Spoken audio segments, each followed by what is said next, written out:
I'm John with Partstown, and today we're going over gasket maintenance and replacement. So gaskets they help keep temp, in your fridge or freezer, and they're usually made of silicone or vinyl. Of course, they need to be cleaned to increase their lifespan, and actually inconsistent cleaning is the #1 reason for gasket failure.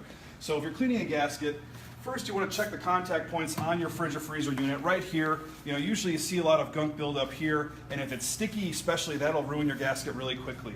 You're also going to want to check the folds here where debris can pop up.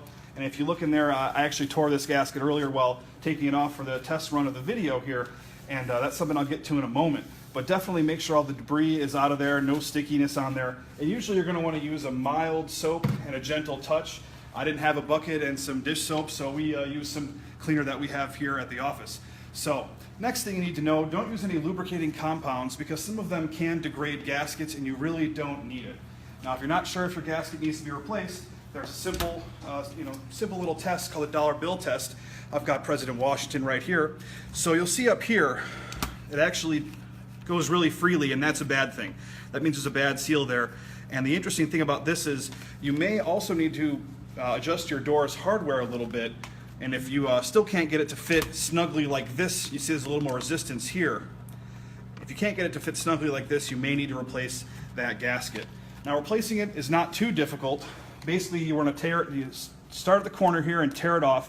And you'll notice this is really easy to come off here. That's because I was removing it earlier. And you'll also notice it's already damaged. Now that is something that may very well happen if you're pulling your gasket out of your fridge or freezer. You may ruin it, so you may not want to do that until you already have the replacement. And you'll see, you just kind of slowly but surely remove the pieces here.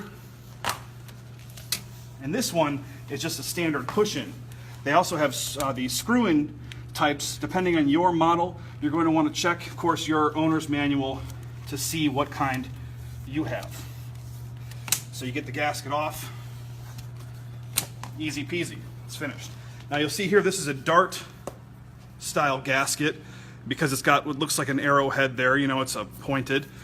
And you want to start in one corner here and just kind of apply equal pressure as you're pushing. And you need to make sure you push it in there really good, because if you fail to do that, obviously you're going to have a bad seal on the gasket. So you just go all around, and again, mine's not going to be quite as tight here because I did tear it earlier.